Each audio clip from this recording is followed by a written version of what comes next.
Hello दोस्तों, तो कैसे हो सभी। उम्मीद करता हूँ आप सभी अच्छे एंड हेल्दी होंगे। काफ़ी बच्चे वेट कर रहे थे नीट के वीडियोस के लिए, तो थोड़ा सा डिले हो गया, उसके लिए सॉरी। क्योंकि हम लोगों ने साथ में एक बैच और स्टार्ट कर रखा है जो कि आरआरबी एनटीपीसी या ग्रुप डी के लिए जो वनडे एग्जाम लगता है, ठीक है, कॉम्पिटिटिव एग्जाम्स के लिए, तो उनका अपन ने अलग से इसी के अंदर बैच और स्टार्ट कर दिया। तो नीट वालों के लिए थोड़ा सा डिले हो गया, कोई बात नहीं, हम नीट के वीडियोज़ भी इसके अंदर अपलोड करते रहेंगे टाइम टू टाइम, ठीक है। आज आप लोग बात करने वाले हैं चैप्टर नंबर 2, जिसका नाम है जीव जगत का वर्गीकरण, यानी कि बायोलॉजिकल क्लासिफिकेशन। इसका काफ़ी अच्छा खासा वेटेज है। मोस्ट ऑफ अगर मैं आपको बताऊं तो नीट के अंदर यहाँ से आते हैं 3 to 4 क्वेश्चंस आते हैं, ठीक है ना। इस चैप्टर से 3 to 4 क्वेश्चंस इजीली आ जाते हैं। तो आज आप लोग डिस्कस करने वाले हैं 2 number chapter 11th NCERT Hindi medium. First of all बात करते हैं इसके अंदर क्लासिफिकेशन के बारे में। तो क्लासिफिकेशन के बारे में सबसे पहले बताया था लीनियस ने। देखो, उससे पहले भी जब अपन लोग वर्गीकृत करते थे इनको, तो नॉर्मली अपन लोग बाहर से देखने पर, यानी प्लांट्स को बाहर से देखने पर उसके किस तरह के वो दिखते हैं, तो एक्सटर्नल करैक्टर के बेसिस पे अपन इसको डिफ्रेंशिएट करते थे, क्लासीफाई करते थे। लेकिन यही करैक्टर सफिशिएंट नहीं है इनको क्लासीफाई करने के लिए, ठीक है ना। ये सारे काम किसने किए थे?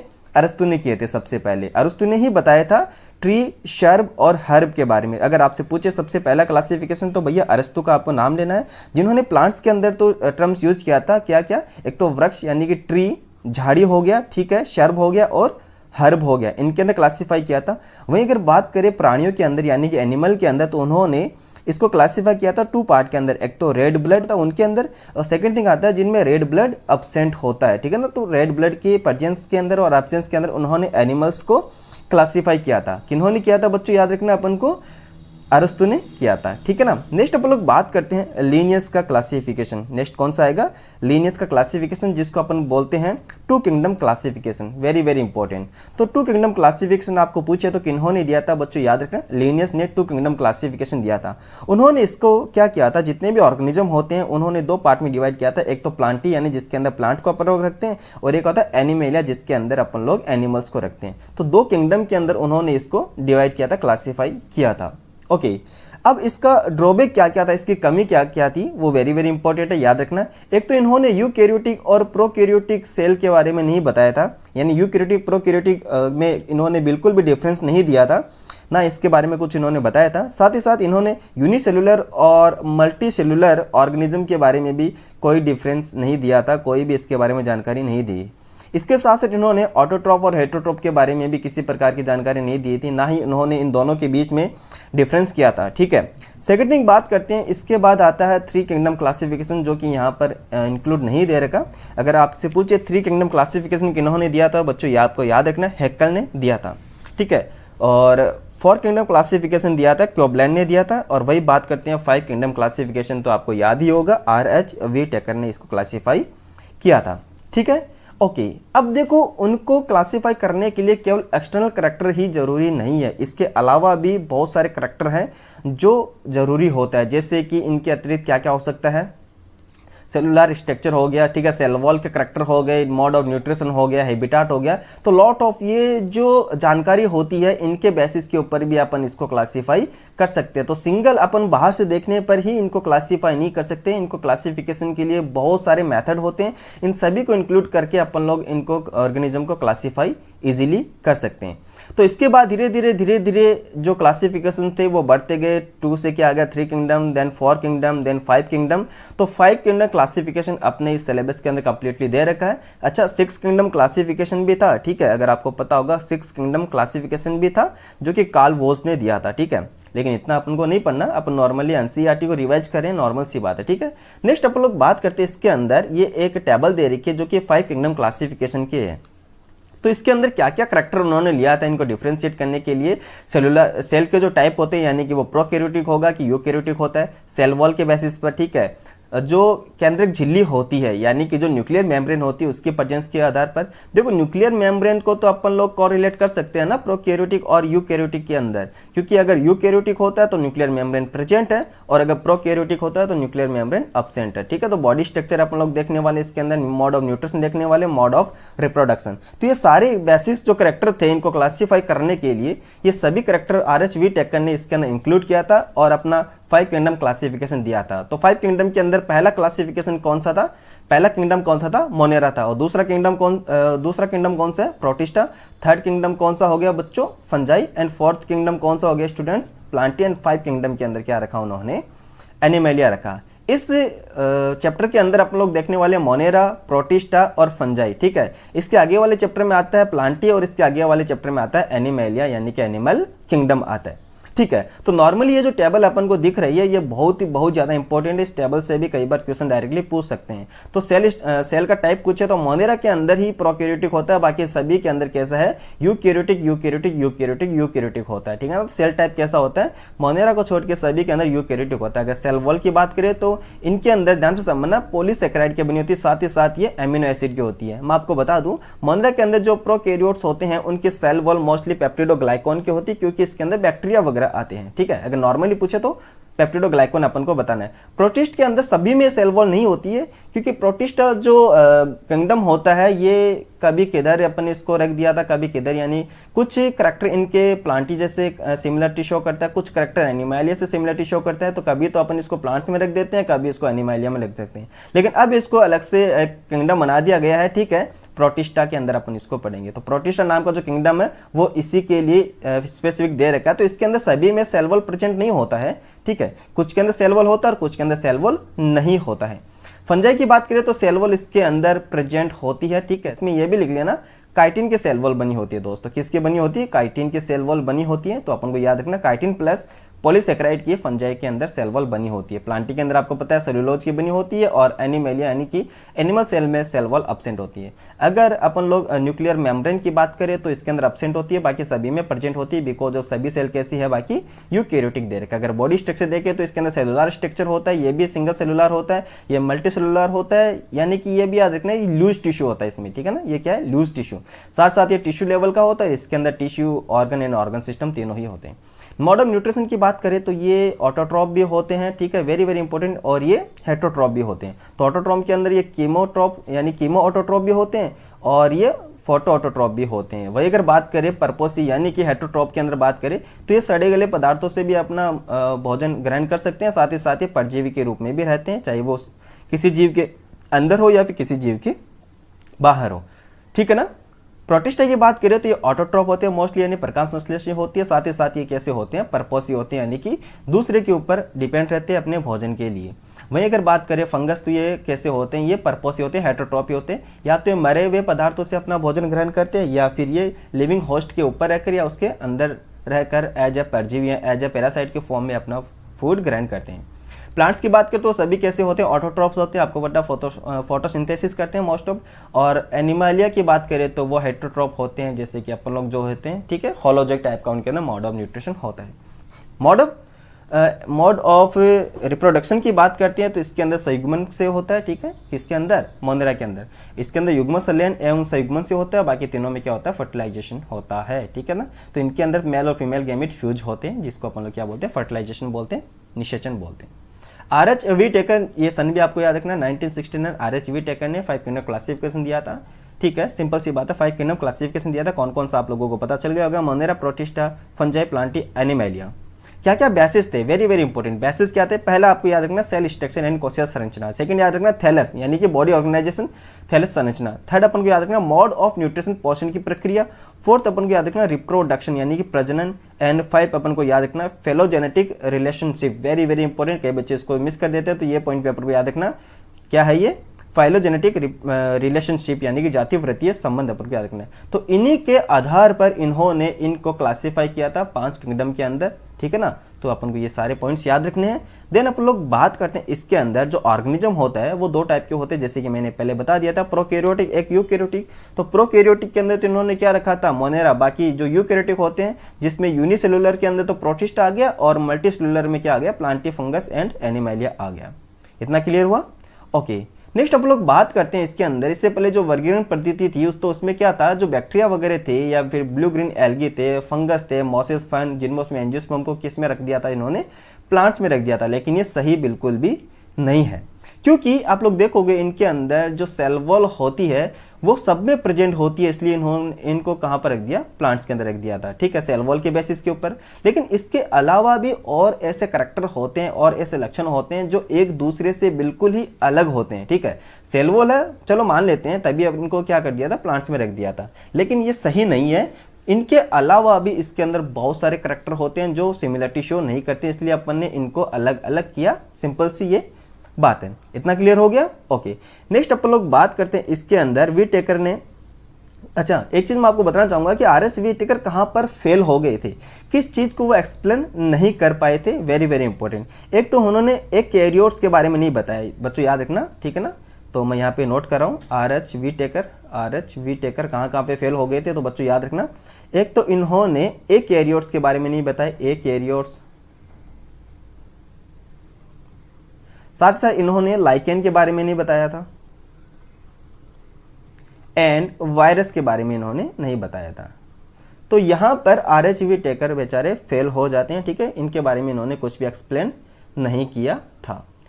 क्लियर हो गया इतना सा? ओके, तो ये सारी बातें अपन को याद रखनी है। नेक्स्ट अपन लोग बात करें, जैसे प्रोकैरियोट्स के अंदर अपन ने देख लिया था क्या आता है, मोनेरा आता है, जिसके अंदर यूनिसेलुलर ऑर्गेनिज्म आते हैं, जिसके अंदर यूनिसेलुलर प्रोकैरियोटिक ऑर्गेनिज्म आते हैं। वही अगर बात करें प्रोटिस्टा, तो प्रोटिस्टा के अंदर यूनिसेलुलर यूकैरियोटिक ऑर्गेनिज्म आता है, ठीक है ना बच्चों, ये अपन को याद रखना है। देखो प्रोटिस्टा जगत के अंदर पहले तो कोशिका भित्ति, यानी मैंने कहा ना कुछ में तो कोशिका भित्ति प्रेजेंट होती है और कुछ में कोशिका भित्ति अनुपस्थित होती है। यानी कोशिका भित्ति जैसे क्लाइमाइडोमोनास, क्लोरेला की बात करो तो इनको पहले किस में रख दिया था, प्लांट्स में रख दिया था, ठीक है। प्लांट्स में भी कहाँ, शैवाल यानी एल्गी के अंदर, वापस फिर इनको कहाँ पे लेके आगे, प्रोटिस्टा के अंदर लेके आएंगे। वही बात करते हैं पैरामीशियम अमीबा, तो इनको पहले किस में रख दिया था, एनिमलिया में रख दिया था, क्योंकि इनके पास सेल वॉल एब्सेंट होती है। तो अब वापस इनको कहाँ पे रख दिया था, प्रोटिस्टा के अंदर। जब अपन पढ़ेंगे ना प्रोटिस्टा, तो उसके अंदर आएगा प्रोटोजोआ, जिसके अंदर आपको पैरामीशियम और अमीबा देखने को मिलता है, ठीक है। तो इन दोनों के अंदर सेल वॉल नहीं होती है, वेरी वेरी इंपॉर्टेंट। अब बात करते हैं इसके अंदर अपन लोग, समझना ध्यान से, जैसे कि मैंने अभी आपको बताया था, क्लासिफिकेशन केवल अपन बाहर से देखने से नहीं कर सकते, यानी इनके आकार या कायिक या फिर प्रजनन संबंधी समानताओं पर आधारित हो, ये जरूरी नहीं है। हो सकता है उनकी जाति वृत्ति है, जैसे मैंने अभी आपको बताया था, फाइलोजेनेटिक रिलेशनशिप जिसको अपन लोग बोलते हैं, और साथ ही साथ जो एवोल्यूशनरी रिलेशनशिप होता है, यानी कि कुछ एनिमल्स दूसरे एनिमल के साथ में कितना वो सिमिलरिटी शो करता है, ठीक है। तो उस चीज को भी, यानी कि वो इवोल्यूशनरी शो कर रहा है कि नहीं कर रहा, इस चीज को भी उन्होंने अपना बेस बनाया था, ठीक है।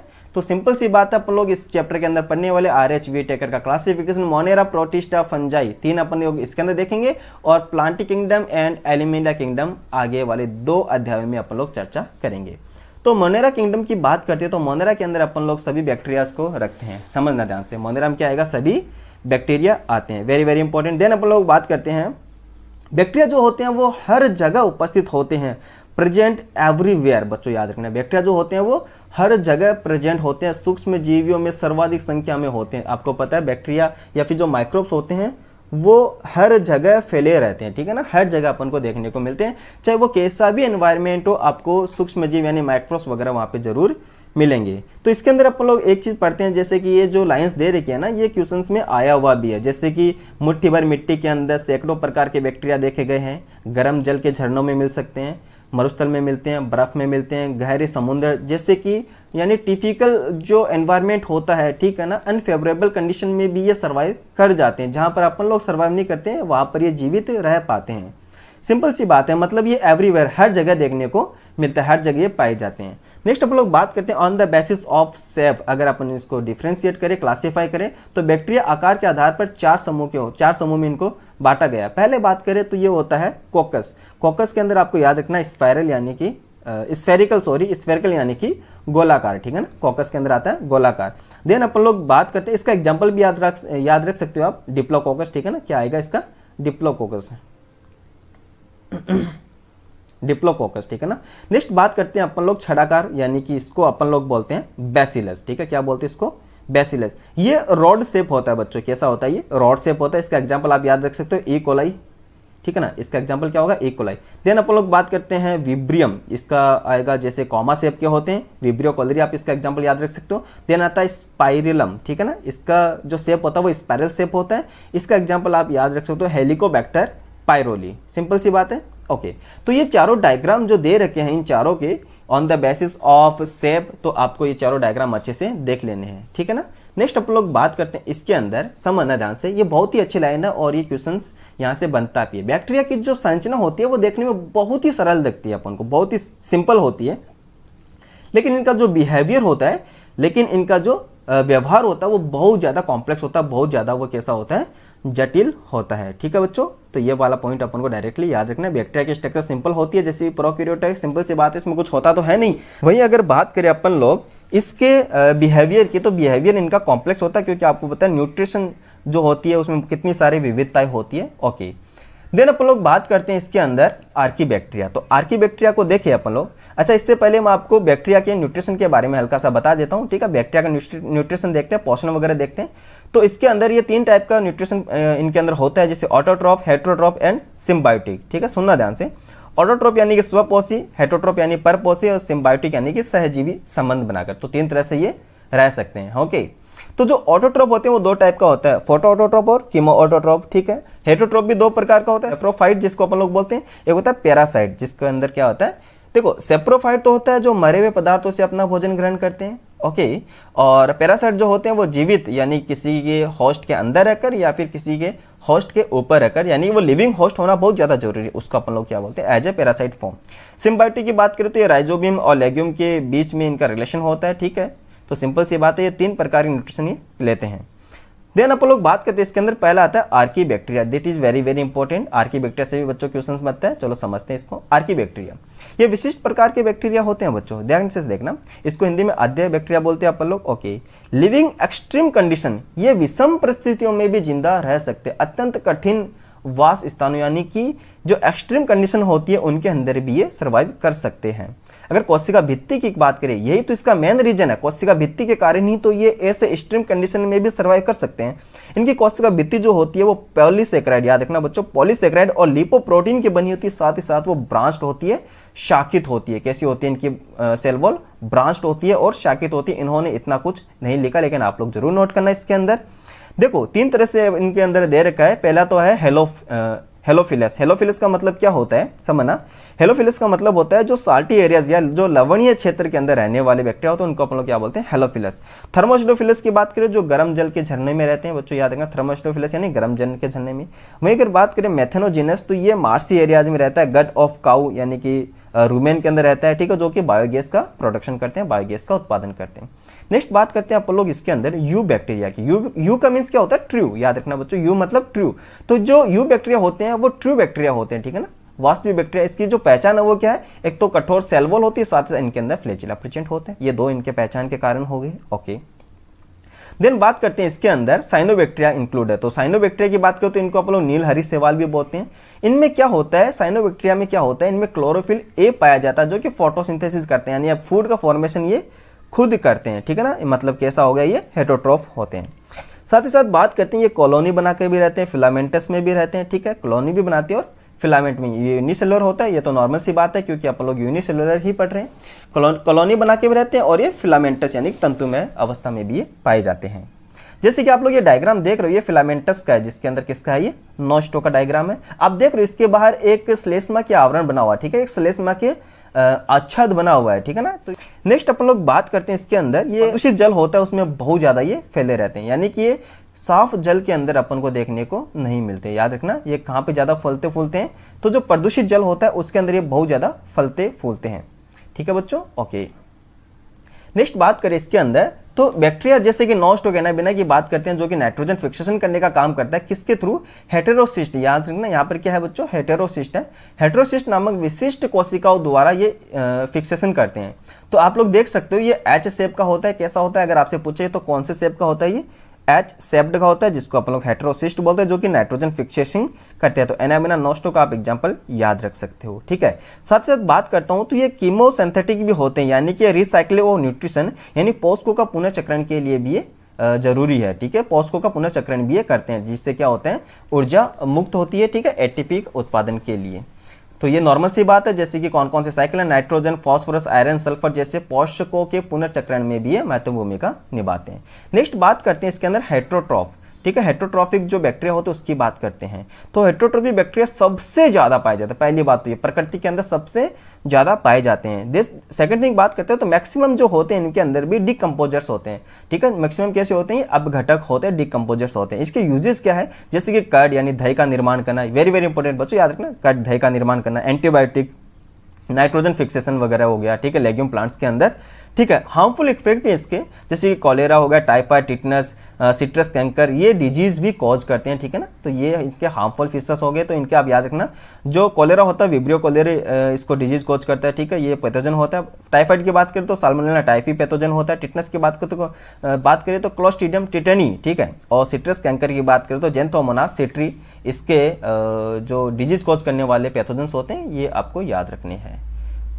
नेक्स्ट अपन लोग बात करते हैं इसके अंदर बैक्टीरियल रिप्रोडक्शन की बात करते हैं बच्चों। किसका, बैक्टीरियल रिप्रोडक्शन। तो bacterial reproduction mostly asexual sexual दोनों होते हैं। तो एसेक्सुअल जो होता है उसको ध्यान समझना, एसेक्सुअल जो रिप्रोडक्शन होता है वो या तो एंडोस्पोर बनाता है यानी बीजाणु बनाता है, या फिर बाइनरी फिजन्स के थ्रू होता है, ठीक है। या तो वो बीजाणु बनाता है, तो बीजाणु का आपको याद रखना है, बीजाणु कब बनेंगे, जब विपरीत कंडीशन होती है तभी ये केस का निर्माण करते हैं, एंडोस्पोर का फॉर्मेशन करता है जिसके थ्रू ये रिप्रोडक्शन करते हैं। वहीं अगर बात करें बाइनरी फिजन्स, जब ये फेवरेबल कंडीशन में रहते हैं तब ये बाइनरी फिजन्स के थ्रू रिप्रोडक्शन करते हैं। सेक्सुअल रिप्रोडक्शन की बात करें तो ये कॉन्जुगेशन के थ्रू करते हैं, ठीक है। किसके थ्रू करते हैं बच्चों, ये कॉन्जुगेशन के थ्रू करते हैं। देन अपन लोग बात करते हैं माइकोप्लाज्मा। तो माइकोप्लाज्मा ऐसे जीवधारी है जिनके अंदर सेल वॉल क्या होती है, बिल्कुल भी नहीं होती, सेल वॉल एब्सेंट होती है। प्लियोमॉर्फिक अपन इसको बोलते हैं, स्मॉलेस्ट लिविंग सेल, सबसे छोटी कोशिका अपन इसको बोलते हैं, सबसे छोटी जीवित कोशिका अपन लोग बोलते हैं, जो कि ऑक्सीजन के बिना भी जीवित रह सकती है, जो कि ऑक्सीजन के बिना भी जीवित रह सकती है। तो नॉर्मली आप ये सारी बातें इसके लिए याद रखना। अब बात कर लेते हैं बच्चों अपन लोग इसके अंदर प्रोटिस्टा। प्रोटिस्टा किंगडम की अगर अपन लोग इसके अंदर बात करें तो जो प्रोटिस्टा होता है उसकी सीमाएं, पहली बात तो अपन को याद रखना, इसकी जो सीमाएं होती है वो निश्चित नहीं है, इसकी जो बाउंड्री होती है वो निश्चित नहीं है। प्रोटिस्टा के अंदर अपन लोगों ने क्या कर रखा है, यूनिसेलुलर यूकैरियोटिक सेल को या यूकैरियोटिक ऑर्गेनिज्म को अपन इसके अंदर रखते हैं। सेकंड थिंग बात करते हैं इसके अंदर, जैसे कि मैंने अभी आपको बताया कि इसकी जो सीमाएं होती हैं वो ठीक तरह से निर्धारित नहीं है, इसकी बाउंड्री जो होती है वो ठीक तरह से निर्धारित नहीं है, सिंपल सी बात है। नेक्स्ट अपन लोग बात करें इसके अंदर तो प्रोटिस्टा जो होता है वो यूनिसेलुलर यूकैरियोटिक का, जैसे मैंने बताया था, एक्वाटिक मोस्टली कैसे होते हैं, ये एक्वाटिक जलीय होते हैं। अगर अपन लोग बात करें, अगर कोई वैज्ञानिक ये बोलता है कि भैया ये फोटोसिंथेटिक प्रोटिस्ट है तो अपन इसको प्लांट में रख दे, वही अगर दूसरा साइंटिस्ट आता है और इसके लिए मान लो उसको करैक्टर प्लांटी के अंदर न मिलके उसको अगर करैक्टर ज़्यादातर सिमिलरिटी शो करने वाले मिल जाए एनिमेलिया के अंदर, तो वो इसको एनिमल किंगडम के अंदर रख देगा। तो मैं आपको बताता हूँ कि इसकी जो सीमा होती है वो निर्धारित बिल्कुल भी नहीं है। इसके अंदर क्या क्या अपन लोग पढ़ने वाले हैं, इसके अंदर पढ़ने वाले अपन लोग क्रासोफाइट, जाइनोफ्लैजिलेट, यूग्लिनोइड एंड स्लाइमोल्ड, अवपंक, कवक और साथ साथ प्रोटोजोआ अपन इसके अंदर पढ़ने वाले हैं, ठीक है। प्राथमिक रूप से प्रोटिस्टा के सदस्य कैसे होते हैं, जलीय होते हैं, एक्वाटिक होते हैं, और जैसे कि मैंने आपको बताया यूकैरियोटिक होने के कारण इनके अंदर वेल डेवलप्ड न्यूक्लियस प्रेजेंट होते हैं एंड सेल ऑर्गेनेल सभी इसके अंदर होते हैं। कुछ प्रोटिस्ट के अंदर फ्लैजिला एंड सीलिया प्रेजेंट होते हैं, जैसे कि आप लोग देखेंगे भी आगे। और इसका अगर रिप्रोडक्शन की बात करें तो ये asexual and sexual reproduction show करते हैं। सिंपल सी बात है, इसके अंदर सेक्सुअल और एसेक्सुअल रिप्रोडक्शन प्रेजेंट होता है। तो एसेक्सुअल की बात करें तो ये स्पोर बनाएगा या फिर बाइनरी फिजन करता है। वही अगर बात करें सेक्सुअल रिप्रोडक्शन की तो इसके अंदर सिंगेमी होता है, नॉर्मल सी बात है। क्राइसोफाइट्स की बात करते हैं तो फर्स्ट ऑफ ऑल अपन लोग बात करेंगे क्राइसोफाइट्स। तो क्राइसोफाइट्स के अंदर अपन लोग रखते हैं डाइटम्स एंड डेस्मिड। कौन कौन आता है इसके अंदर, डाइटम्स एंड डेस्मिड। डेस्मिड को अपन लोग गोल्डन एल्गी बोलते हैं बच्चों, ये पॉइंट अपन को याद रखना है। डाइटम्स, डाई मतलब टू, तो डाइटम्स जो होते हैं कट इनटू टू, दो पार्ट में इसको अपन लोग कट कर सकते हैं, तोड़ सकते हैं, ठीक है। इसके दो कवर होते हैं, आप ये इस तरह से समझ सकते हो। नॉर्मली अगर पूछे तो ये फ्रेश वाटर में भी होते हैं एंड मैराइन वाटर में भी होते हैं, दोनों के अंदर अपन को देखने को मिलते हैं, अत्यंत ये सूक्ष्म होते हैं। सेकंड थिंग बात करें तो ये पैसिवली फ्लो होते हैं, वाटर सरफेस पर ये कैसे होते हैं, पैसिवली फ्लो होते हैं, जिधर पानी बहेगा उधर ये भी बहने लग जाते हैं। सेकंड थिंग बात करते हैं, जैसे मैंने आपको बताया था जो डाइटम्स होते हैं इनकी जो सेल होती है, सेल वॉल जो होती है वो टू ओवरलैपिंग सेल से मिलकर बनी होती है बच्चों। किसके थ्रू, ये दो ओवरलैपिंग सेल के थ्रू बनी होती है, ठीक है, जो कि साबुनदानी की तरह देखने को अपन को मिलती है। इसके अंदर सिलिका भरी होती है, इसके अंदर क्या होती है, भित्ति में सिलिका होती है, इस कारण से कभी नष्ट नहीं होती है। तो इसको अपन लोग क्या बोलते हैं, डाइएटोमियस। क्या बोलते हैं बच्चों, इसको अपन लोग डाइएटोमियस अर्थ अपन इसको बोलते हैं। ये टर्म्स बच्चों आप लोगों को याद रखनी है, डाइएटोमियस अर्थ अपन इसको बोलते हैं, डाइएटमी मृदा अपन इसको बोलते हैं। इसका बहुत ज़्यादा रोल होता है। तो कहाँ कहाँ पे इसका रोल है? एक तो इसका पॉलिशिंग में रोल है बच्चों, याद रखना किस किस में, पॉलिशिंग में रोल है, ठीक है। फिल्ट्रेशन के अंदर यूज होता है, जिससे अपन तेल वगैरह का, सिरप वगैरह का फिल्ट्रेशन करते हैं। वहीं अगर बात करें इसका जो मेन रोल होता है वो साउंड अब्जॉर्बर के रूप में भी होता है, ठीक है, साउंड अब्जॉर्बर के रूप में भी इसका यूज होता है। सेकंड थिंग, जो मोस्ट इंपोर्टेंट लाइन है वो आपको ये भी याद रखनी है कि ये समुद्र के मुख्य उत्पादक होते हैं बच्चों। जो क्राइसोफाइट्स होते हैं वो समुद्र के मुख्य उत्पादक होते हैं। इसको अपन लोग चीफ प्रोड्यूसर ऑफ ओशियंस भी बोलते हैं, ठीक है ना। तो ये पॉइंट्स अपन को याद रखने हैं। डायनोफ्लैजिलेट्स की बात करते हैं। नेक्स्ट आता है डायनोफ्लैजिलेट्स। तो इसके अंदर जैसे ये नाम से पता चल रहा है डायनोफ्लैजिलेट, डाइनो मतलब डाई मतलब टू, फ्लैजिलेट मतलब फ्लैजिला। इसके जो मेंबर्स होते हैं उनके अंदर 2 फ्लैजिला पाए जाते हैं। अगर इसके हैबिटाट की बात करें तो ये मोस्टली कैसे होते हैं? मेराइन होते हैं, फोटोसिंथेटिक होते हैं, ठीक है, मेराइन होते हैं और फोटोसिंथेटिक होते हैं। इनके अंदर कलर प्रेजेंट होता है। इनके अंदर कुछ पिगमेंट्स होते हैं जिनके थ्रू ये डिफरेंट डिफरेंट कलर के होते हैं, जैसे कि ये पीले, भूरे, हरे, नीले रंग के देखने को मिलते हैं। लाल कलर के मोस्ट ऑफ, ये थोड़ा इंपॉर्टेंट हो जाता है क्योंकि अपने सिलेबस के अंदर गोनियोलेक्स एक एग्जाम्पल दे रखे जो कि रेड कलर का होता है, ठीक है। नेक्स्ट अपन लोग इसके अंदर देखें। इनकी जो कोशिका भित्ति होती है, इनकी जो सेल वॉल होती है, वो बाह्य सतह पर सेलुलोज की कड़ी पट्टिकाएं होती है इसकी बच्चों। ये पॉइंट अपन को याद रखना है, क्या? बाह्य सतह पर सेलुलोज की कड़ी पट्टिकाएं इसके ऊपर पाई जाती है। यानी सेल वॉल यानी कि जो सेल वॉल होती है वो सेलुलोज की प्लेट के फॉर्म में होती है बच्चों। सेल वॉल क्या होती है? वो सेलुलोज की प्लेट के फॉर्म में होती है। मेनली जो डायनोफ्लैजिलेट होते हैं, जैसे मैंने आपको बताया, तो उसमें अंदर 2 फ्लैजिला होते हैं। तो सिंपल सी बात है, तो एक तो कैसा होगा? लॉन्गिट्यूडिनल होता है, दूसरा कैसा होता है? ट्रांसवर्स फॉर्म में इसके अंदर होता है। नॉर्मल सी बात है। देन आप लोग, जैसे मैंने अभी आपको बताया था लाल वाला, तो रेड जो डायनोफ्लैजिलेट होता है उसकी संख्या में अगर विस्फोट हो जाता है, उसके नंबर में अगर इंक्रीज यानी उसकी संख्या में विस्फोट हो जाता है, उसको अपन लोग क्या बोलते हैं? रेड टाइड बोलते हैं। इसे गोनियोलेक्स एग्जाम्पल दे रखा है, इसी की ये बात करें, क्या बोलते हैं उसको? अपन लोग रेड टाइड बोलते हैं। जो कि क्या करते हैं, फिर समुद्र के सरफेस पर फैल जाते हैं, जिसको अपन क्या बोलते हैं? वाटर ब्लूम बोलते हैं। क्या बोलते हैं बच्चों? उसको अपन लोग वाटर ब्लूम बोलते हैं। यह एक बात अपन को ध्यान में रखनी है, यहाँ से ये एक टॉक्सिक सब्सटेंस भी रिलीज करते हैं, जिसके थ्रू जो मछलियाँ वगैरह होती है वो मर जाते हैं। जो समुद्र जीव वगैरह, मछलियाँ वगैरह होती है वो मर जाती है। तो जो विष, जो टॉक्सिक सब्सटेंस ये रिलीज करते हैं गोनियोलॉक्स, तो आपको ये याद रखना है, उसको बोलते हैं अपन लोग सेक्सीटॉक्सिन बच्चों। क्या बोलते हैं इसको अपन लोग? सेक्सीटॉक्सिन, ठीक है। तो ये पॉइजन होता है, सिंपल सी बात है। हो गया इतना।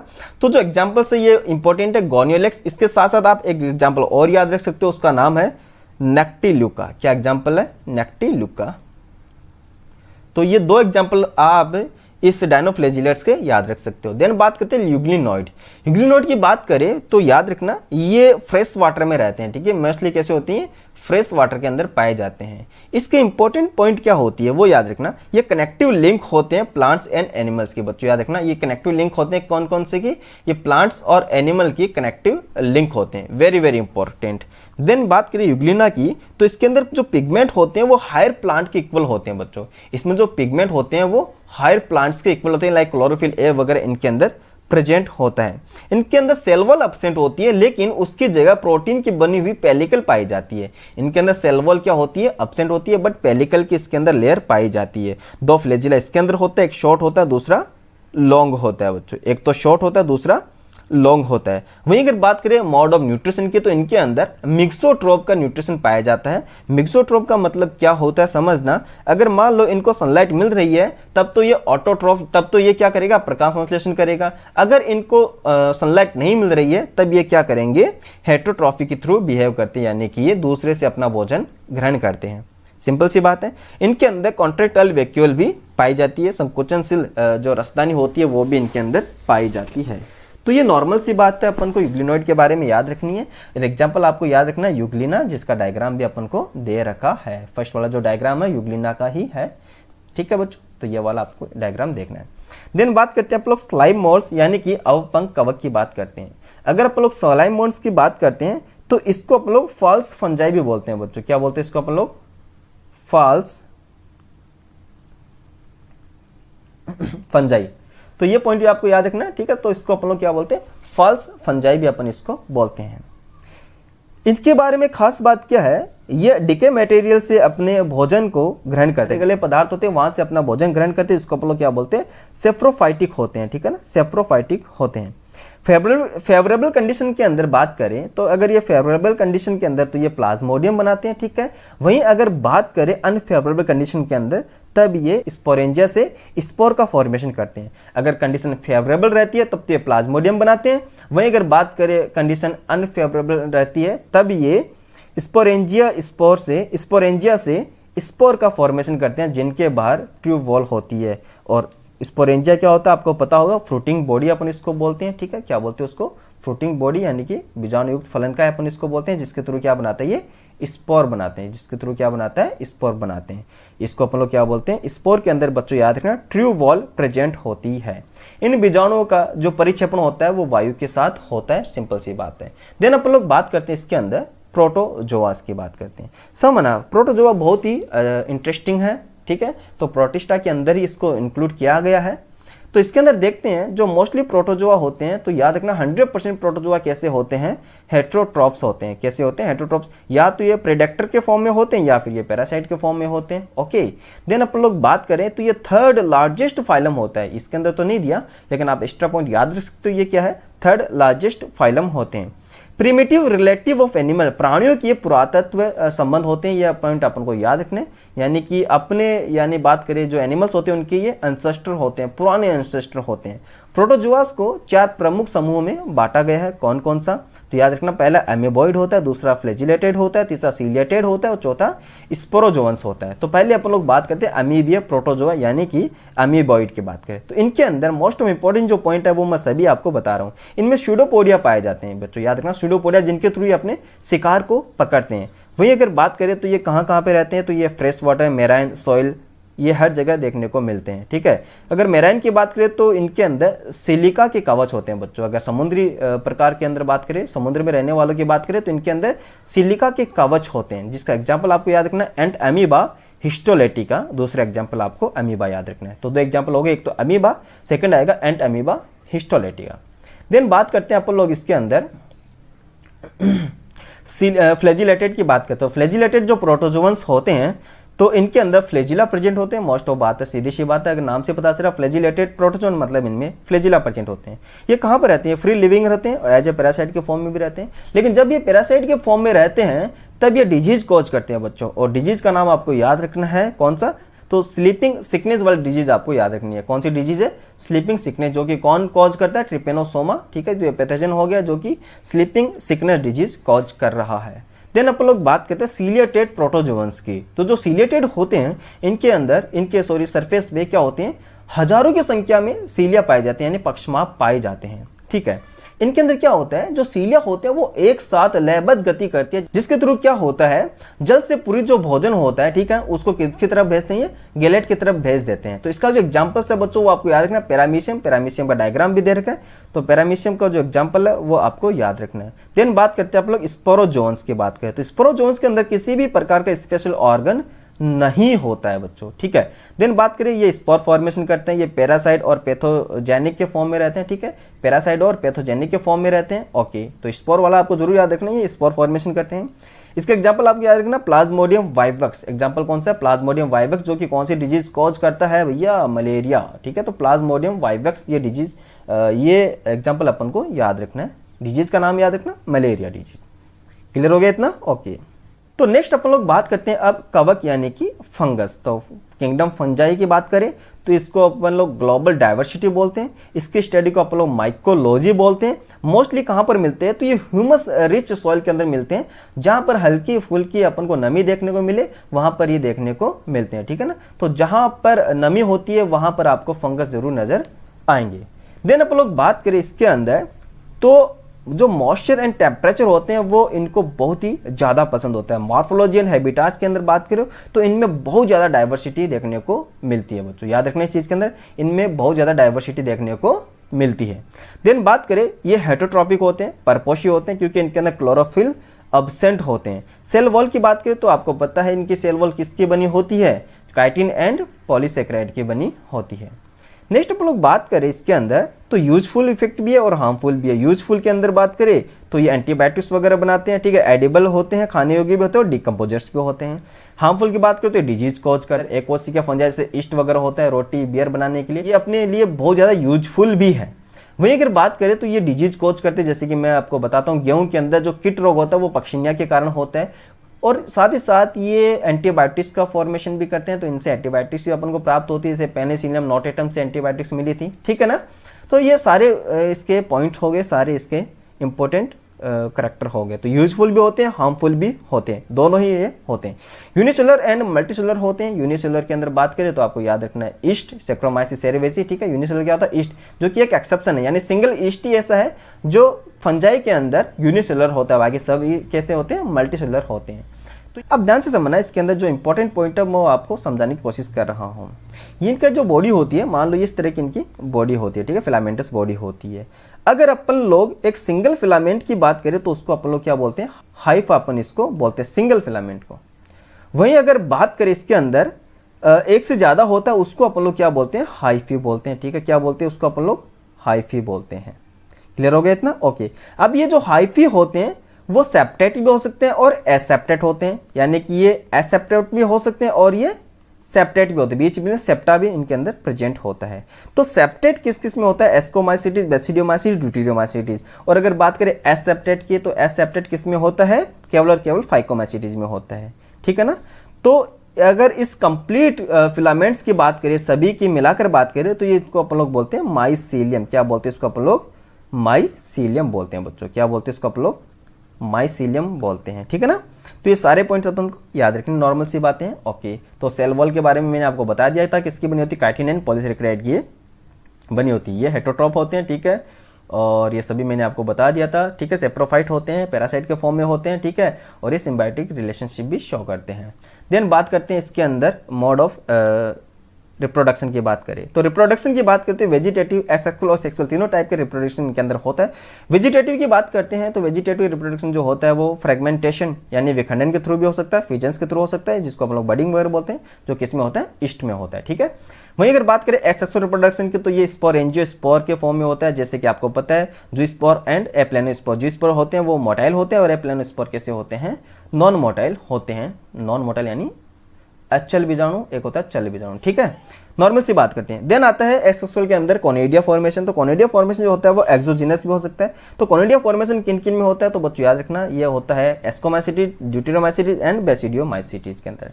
वहीं अगर अपन लोग बात करते हैं इसके अंदर, ये सारी बातें मैंने आपको बता दिया था ना, ठीक है। नेक्स्ट अपन लोग बात करते हैं इसके अंदर सेक्सुअल रिप्रोडक्शन की बात करते हैं बच्चों, किसकी, सेक्सुअल रिप्रोडक्शन। तो सेक्सुअल रिप्रोडक्शन तीन टाइप का होता है, ऊ स्पोर बनाता है, ये एस्पोस्पोर बनाता है, साथ साथ ये बेसिडियोस्पोर। तो तीनों पॉइंट अपन को याद रखने हैं। अब एक चीज़ और मैं आपको बताता हूँ, ध्यान से समझना, इनका जो लैंगिक चक्र होता है, ठीक है, जो सेक्सुअल साइकिल होता है उसकी अपन लोग बात करते हैं। तो अगर इनके अंदर लैंगिक चक्र के अंदर तीन स्टेप होती है, तीन स्टेप कौन कौन सी होती है वो आपको सीखना है। पहली स्टेप होती है इसके अंदर प्लाज्मोगेमी। प्लाज्मोगेमी में क्या होता है बच्चों, नॉर्मल सी बात है, प्लाज्मोगेमी के अंदर प्रोटोप्लाज्म फ्यूज होता है, ठीक है। प्लाज्मोगेमी में क्या होता है, प्रोटोप्लाज्म फ्यूज होता है। सेकंड स्टेज आती है डाइकैरियन। सेकंड क्या होती है, डाइकैरियन। डाइकैरियन के अंदर जैसे मैं आपको बताऊं तो डाइकैरियन फाइकोमाइसिटीज के अंदर तो शॉर्ट टाइम्स के लिए होता है, और एस्को एंड बेसिडियोमाइसिटीज के अंदर लॉन्ग टाइम होता है, बहुत लंबे समय तक चलता है। और थर्ड स्टेप आता है इसके अंदर कैरियोगेमी। थर्ड स्टेप क्या आता है इसके अंदर, कैरियोगेमी होता है, ठीक है ना। तो ये सारे पॉइंट अपन को याद रखने हैं। तो एक चीज़ और इसके अंदर एक्स्ट्रा दे रखी है, तो मैं आपको वो समझाने की कोशिश करता हूँ, समझना ध्यान से। दो अगुणित कोशिकाओं के अंदर संलयन के तुरंत बाद द्विगुणित यानी कि 2n सेल बन जाती है, ठीक है। यद्यपि अन्य फंजाई यानी बात करें एस्कोमाइसिटीज का, इन्होंने अलग से नाम लिया। एस्कोमाइसिटीज के अंदर एक मध्यवर्ती द्विकेंद्रक की अवस्था बनती है, जिसके अंदर क्या होता है, एक कोशिका में दो केंद्रक बनते हैं। इसको अपन लोग क्या बोलते हैं, डाइकैरियन। क्या बोलते हैं इसको अपन लोग, डाइकैरियन बोलते हैं, ठीक है ना। क्या याद रखना बच्चों इस चीज को, इसको क्या बोलते हैं अपन लोग, डाइकैरियन बोलते हैं। इस अवस्था को फंगस की द्विकेंद्रिक अवस्था बोलते हैं। नॉर्मल सी बात है, यही नाम हो गया इसका, ठीक है। बाद में पैतृक केंद्रक संलयन हो जाते हैं, यानी पहले जो होते हैं वो सेल के अंदर केंद्रक फ्यूज नहीं होता, न्यूक्लियस फ्यूज इसके अंदर नहीं होता है, जो केंद्रक होते हैं वो अलग अलग होते हैं। उसके बाद क्या होता है, इसके अंदर केंद्रक फ्यूज हो जाता है, ठीक है। तो जो पैतृक केंद्रक होते हैं वो फ्यूज होते हैं, उनका संलयन हो जाता है और कोशिका कैसी होती है, डिप्लॉइड हो जाती है। सीधी सी बात है। जिसमें न्यूनीकरण विभाजन की बात करें, न्यूनीकरण विभाजन किसको बोलते हैं तो आपको पता होगा, ये बोलते हैं अपन मियोसिस को बोलते हैं। इसके कारण क्या बनते हैं, इसके अंदर अगुणित बीजाणु यानी कि स्पोर फॉर्मेशन हो जाता है। अगर कवक जाल की आकार की बीजाणु बनने तथा फलनकाय बनने की विधि जगत को चार भागों में इसको वर्गीकृत करती है। तो इसको क्लासिफिकेशन के लिए कौन कौन से इंपॉर्टेंट पॉइंट है जो इसके अंदर क्लासीफाई किया गया है। तो बच्चों एक चीज़ और मैं आपको बताना चाहूँगा क्लासिफिकेशन ऑफ फंजाई के अंदर, जैसे कि ये पैराग्राफ दे रखा है क्लासिफिकेशन ऑफ फंजाई के लिए, ये बहुत ज़्यादा इंपॉर्टेंट है। कैसे है समझना ध्यान से। इसके अंदर क्लासिफिकेशन ऑफ फंजाई देखें तो मोस्टली मॉर्फोलॉजी ऑफ माइसीलियम, कवक जाल की आकारी के बेसिस के ऊपर। सेकंड आता है स्पोर फॉर्मेशन, बीजाणु बनने की विधि के आधार पर। थर्ड आता है फ्रूटिंग बॉडी, इसको अपन लोग फ्लनकाय बोलते हैं। तो फ्लनकाय के बनने के आधार पर इसको निम्न प्रकार से वर्गीकृत किया गया, यानी कि 4 टाइप के अंदर इसको डिवाइड किया गया। पहला फाइकोमाइसिटीज, देन आएगा एस्कोमाइसिटीज, देन बेसिडियोमाइसिटीज, देन ड्यूटेरियोमाइसिटीज। तो अपन लोग बात करते हैं सबसे पहले फाइकोमाइसिटीज की। तो फाइकोमाइसिटीज जो होते हैं, समझना, फाइकोमाइसिटीज जो होते हैं इसको अपन लोग एल्गल फंगाई भी बोलते हैं। बच्चों याद रखना क्या बोलते हैं इसको अपन लोग, एल्गल फंजाई अपन लोग बोलते हैं इसको, ठीक है। एल्गल फंजाई बोलते हैं। ये एक्वाटिक होता है, डीके मटेरियल के ऊपर भी रह सकते हैं और साथ साथ ही पैरासाइट के फॉर्म में भी ये रहते हैं। कैसे होते हैं, पैरासाइट के फॉर्म में भी ये रहते हैं, अलविकल्पी परजीवी जिसको अपन लोग बोलते हैं। सेकंड थिंग बात करनी है इसके अंदर माइसीलियम। जो माइसीलियम होता है यानी कवक जाल जो होता है वो अपट्टीय यानी कि एसेप्टेट होता है। इसको अपन लोग क्या बोलते हैं, सिनोसिटिक यानी बहुकेंद्रित होता है। सिंपल सी बात है, ये कोई माइसीलियम है तो इसके अंदर अगर सेप्टा नहीं होंगे, इसके अंदर पट नहीं होंगे, तो नॉर्मल सी बात है इसके अंदर बहुत सारे न्यूक्लियस अपन को देखने को मिलेंगे, बहुत सारे केंद्रक देखने को मिलेंगे। इसी को अपन लोग क्या बोलते हैं, बहुकेंद्रिकी अवस्था क्या बोलते हैं, बहुकेंद्रिक, जिसको अपन सिनोसिटिक बोलते हैं। सेक्सुअल रिप्रोडक्शन की बात करें तो वो जी स्पोर एप्लेनोस्पोर के थ्रू होता है। और वही अगर बात करें सेक्सुअल रिप्रोडक्शन के अंदर तो ये गैमेटेंजियल कॉपुलेशन के थ्रू होता है, जिसके अंदर आइसोगेमस, एनाइसोगेमस और ओगेमस तीनों टाइप के होते हैं। नॉर्मली इसके अंदर दे भी रखा है, ठीक है। एग्जाम्पल्स की बात करें तो म्यूकर एग्जाम्पल याद रखना, कौन सा, म्यूकर, राइजोपस। राइजोपस जो होता है इसको अपन लोग ब्रेड मोल्ड बोलते हैं। राइजोपस क्या बोलते हैं, ब्रेड मोल्ड, रोटी का कवक, अपन इसको पहले बता चुके हैं, यानी कि आगे भी ये आ चुका है। एल्बुगो की बात करें तो ये व्हाइट रस्ट, सरसों के अंदर ये व्हाइट रस्ट डिजीज कॉज करता है, ठीक है। सरसों के अंदर यानी मस्टर्ड के अंदर व्हाइट रस्ट डिजीज ये कॉज करता है। सेकंड आता है एस्कोमाइसिटीज। एस्कोमाइसिटीज को अपन लोग सेक फंजाई बोलते हैं बच्चों, क्या बोलते हैं इसको अपन लोग, सेक फंजाई। ये पॉइंट अपन को याद रखना, सेक फंजाई बोलते हैं अपन इसको। और अगर बात करें तो ये यूनिसेलुलर होता है, जैसे कि मैंने कह दिया था ईस्ट के अंदर तो ये यूनिसेलुलर होता है, बाकी कैसे होते हैं, मल्टीसेलुलर होते हैं, जैसे पेनिसिलियम वगैरह के अंदर, ठीक है। ये सेप्रोफाइट के फॉर्म में भी हो सकते हैं, यानी मॉड ऑफ न्यूट्रिशन की बात करें तो सेप्रोफाइट भी हो सकते हैं, डिकम्पोजर्स हो सकते हैं, पैरासाइट के फॉर्म में हो सकते हैं, और कॉप्रोफिलस यानी कि जो डग वगैरह होता है, गोबर वगैरह होता है, वहाँ पर भी ये मिल सकते हैं। देन अपन लोग बात करें इसके अंदर, तो इनका जो कवक जाल होता है, इनके जो माइसीलियम होते हैं वो सेप्टेट होते हैं और यूनिन्यूक्लिएटेड होते हैं, ब्रांच्ड होते हैं। ये बच्चों याद रखना है, सेप्टेट होते हैं, यूनिन्यूक्लिएटेड होते हैं और ब्रांच होते हैं। एसेक्सुअल रिप्रोडक्शन की बात करें तो वो कॉनेडिया के थ्रू होता है, और कॉनेडिया के थ्रू भी कैसा है, एक्सोजीनस टाइप का। बच्चों ये पॉइंट अपन को याद रखना है, कैसा होता है, एक्सोजीनस टाइप, जिसको बहिर्जात रूप अपन इसको नॉर्मली हिंदी में बोलते हैं। देन बात करें इसके अंदर जो कॉनिडिया होता है वो अंकुरित होकर क्या बनाते हैं, कवक जाल बनाता है, माइसीलियम बनाते हैं। नेक्स्ट की बात करते हैं अपन लोग सेक्सुअल रिप्रोडक्शन। तो सेक्सुअल रिप्रोडक्शन होता है वो एस्कोस्पोर बनाता है। तो एस्कोस्पोर को अपन लोग क्या बोलते हैं, एस्कोकार्प। तो एक एस्कोकार्प के अंदर 4 एस्कस प्रेजेंट होते हैं बच्चों, याद रखना, एक एस्कोकार्प के अंदर क्या होता है, 4 एस्कस प्रेजेंट होते हैं, ठीक है। तो ये पॉइंट यही है, ये वाली लाइन आपको पढ़ना है अच्छे से।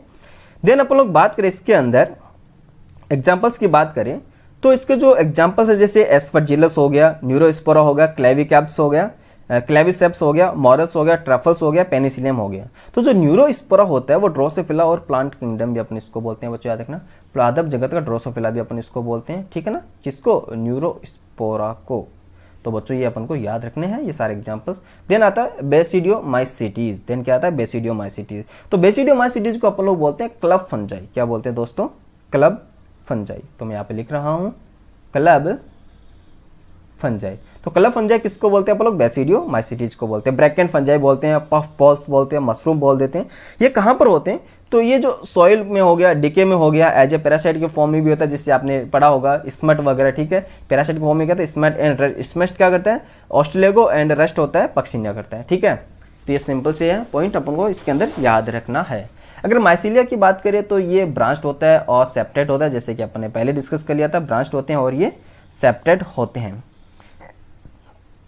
इनके रिप्रोडक्शन की बात करें तो वेजिटेटिव जो रिप्रोडक्शन होता है वो फ्रेगमेंटेशन के थ्रू होता है। वेजिटेटिव कैसा होता है, फ्रेगमेंटेशन के थ्रू होता है। वहीं अगर बात करें इसके अंदर सेक्सुअल रिप्रोडक्शन की, तो सेक्सुअल रिप्रोडक्शन के अंदर सोमेटोगैमी एंड बेसिडियोस्पोर के फॉर्म में होता है। जैसे कि एक बेसिडियोकार्प के अंदर, बच्चों याद रखना, एक बेसिडियोकार्प के अंदर आपको 4 बेसिडियोस्पोर देखने को मिलते हैं। तो एक बेसिडियोकार्प से क्या बनता है, 4 बेसिडियोस्पोर बनता है जो कि एक्सोजीनस टाइप का होता है। तो यह पॉइंट आपको याद रखना है, ठीक है। 4 बेसिडियम बीजाणु, इसको अपन लोग हिंदी इंग्लिश में क्या बोलते हैं, बेसिडियोस्पोर बोलते हैं। तो एक बेसिडियोकार्प से 4 बेसिडियोस्पोर का फॉर्मेशन होता है जो कि एक्सोजीनस होता है। कैसा होता है, जो कि एक्सोजीनस होता है। लैंगिक अंग इनके अंदर नहीं होते हैं, सेक्सुअल जो ऑर्गन होते हैं वो इनके अंदर एब्सेंट होते हैं, सेक्स ऑर्गन एब्सेंट होते हैं, स्पोर भी इसके अंदर नहीं बनता है। तो एक्सेक्सुअल रिप्रोडक्शन प्रेजेंट होता है, लेकिन इसके अंदर स्पोर एंड सेक्स ऑर्गन जो होते हैं वो एब्सेंट होते हैं बच्चों, याद रखना, ठीक है। ओके, एग्जांपल्स की बात करें तो एगेरिकस हो गया जिसको हम लोग मशरूम बोलते हैं, ऑस्ट्रेलिया हो गया जो कि स्मट में आपको याद रखना है, पक्सिनिया रेस्ट करता है। तो ये नॉर्मली जो एग्जांपल्स है ये सारे एग्जांपल्स अपन को याद रखने हैं। ड्यूटेरोमाइसिटीज की बात करते हैं, इसको अपन लोग इनकम्प्लीट फंजाई बोलते हैं। वेरी वेरी इंपॉर्टेंट, अगर क्वेश्चन यहाँ से आता है तो इनकम्प्लीट फंजाई क्या होता है, तो बच्चों याद रखें ड्यूटेरोमाइसिटीज को अपन लोग बोलते हैं।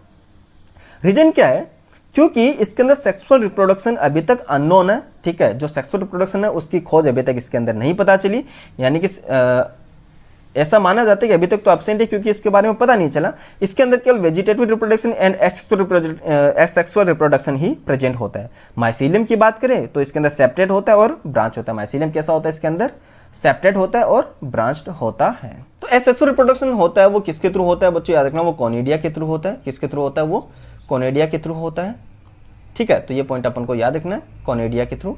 तो एसेक्सुअल अलैंगिक बीजाणु जिसके अंदर किसके थ्रू होता है, तो एसेक्सुअल रिप्रोडक्शन इसके अंदर कोनिडिया के थ्रू होता है। सपोज करना, अगर मान लो ड्यूटेरोमाइसिटीज के सदस्य के अंदर मान लो सेक्सुअल रिप्रोडक्शन यानी कि लैंगिक प्रवस्था का पता चल जाता है, तब हमें इसे एस्कोमाइसिटीज में, मान लो अगर एस्कोमाइसिटीज से ज़्यादा सिमिलरिटी शो करा है तो अपन एस्कोमाइसिटीज में रखेंगे, या फिर बेसिडियोमाइसिटीज से सिमिलरिटी ज़्यादा शो करा है तो अपन इसको कहाँ पे रख देंगे, बेसिडियोमाइसिटीज के अंदर रख देंगे, ठीक है ना। तो ये नॉर्मल सी बात है। और इसका जो माइसीलियम होता है वो कैसा होता है, सेपरेट होता है और ब्रांच्ड होते हैं।